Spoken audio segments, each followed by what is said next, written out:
Será que dá para provar que Deus existe usando só a lógica, como se fosse um problema de matemática?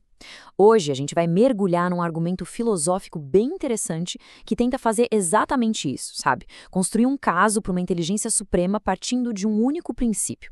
Vamos ver como essa prova se desenrola.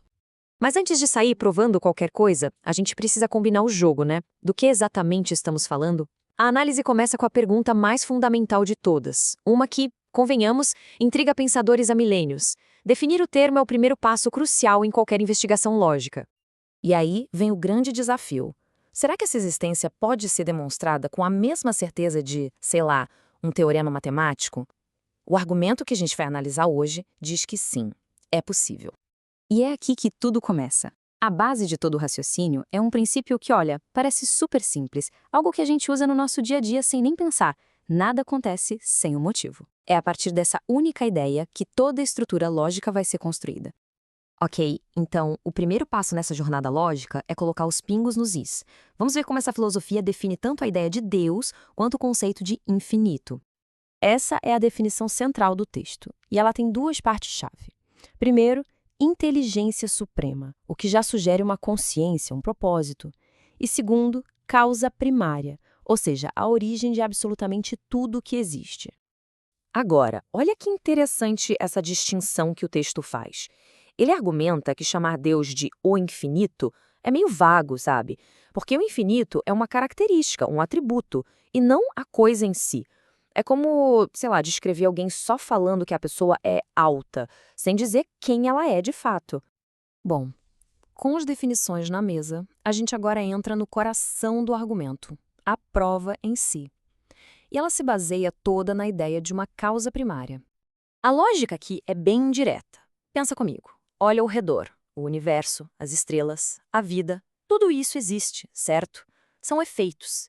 E se existe um efeito, a nossa razão diz que tem que ter uma causa. Para essa filosofia, duvidar disso seria como acreditar que um nada pode, do nada, criar alguma coisa. Ok, mas e se essa causa não for uma inteligência? O texto já antecipa essa pergunta e levanta uma contraproposta bem comum. E se a própria matéria, com suas leis e propriedades, for a grande origem de tudo? A resposta para isso é levar a mesma lógica um passo adiante. As propriedades da matéria, tipo a gravidade e as forças atômicas, elas também são um efeito. Elas existem, elas governam o universo, então elas também precisam ter tido uma causa que as criou. Dizer que a matéria é a causa final seria, na verdade, confundir o efeito com a causa. Beleza, então. E que tal outra possibilidade? E se tudo isso for só fruto do acaso? De uma combinação aleatória de fatores? E essa comparação aqui é ótima para a gente entender o argumento. O texto define o acaso como algo cego, sem propósito, no fundo como se fosse nada. Aí a pergunta é, como que algo cego sem rumo poderia criar a harmonia incrível que a gente vê no universo, da órbita de um planeta até a estrutura de um DNA? A conclusão dessa lógica é que a ordem aponta para uma inteligência, para um plano. Então, o ponto central do argumento é esse. É como quando a gente olha para uma pintura super complexa e sabe que teve um pintor por trás, ou olha para um relógio e sabe que teve um relojoeiro. A ideia aqui é que, ao olhar para a grande obra que é o universo, a gente poderia deduzir a natureza do seu autor. Certo.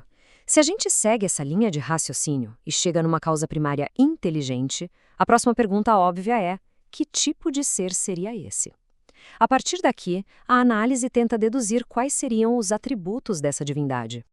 E essa tabela aqui organiza bem esse raciocínio, onde cada atributo é uma consequência lógica do anterior. Vamos dar uma olhada. Para começar, se a causa primária não pode ter vindo de nada antes, então tem que ser eterno, certo? Para que as leis do universo sejam estáveis, essa causa precisa ser imutável, senão tudo seria um caos. Seguindo essa linha, se fosse matéria, estaria sempre se transformando, então tem que ser imaterial. A unidade que a gente observa no cosmos sugere uma fonte só, o que a tornaria única. E por ser única, sem ninguém para se opor, seria, por consequência, onipotente. Por fim, a justiça e a bondade são concluídas a partir da harmonia e da ordem que se percebe em tudo. E para fechar, a análise entra numa distinção que é super importante: a diferença entre o Criador e a criação. E isso nos leva direto para uma conversa sobre panteísmo. A grande questão aqui é: Deus é o universo ou Deus criou o universo? O panteísmo é essa doutrina que sugere que o universo e tudo que está dentro dele são, no fim das contas, a própria divindade. Mas o texto vai rejeitar essa ideia, justamente com base no que a gente já deduziu.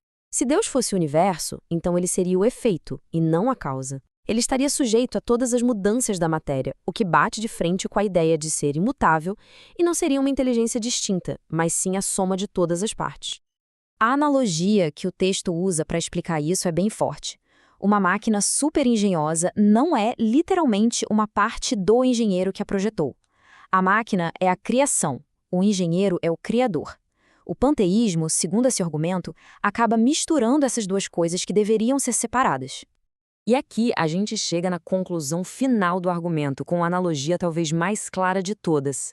A beleza, a complexidade, a genialidade de um quadro nos falam muito sobre a inteligência do pintor.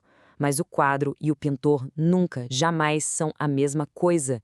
A obra não é o autor. E com isso, a gente encerra essa análise.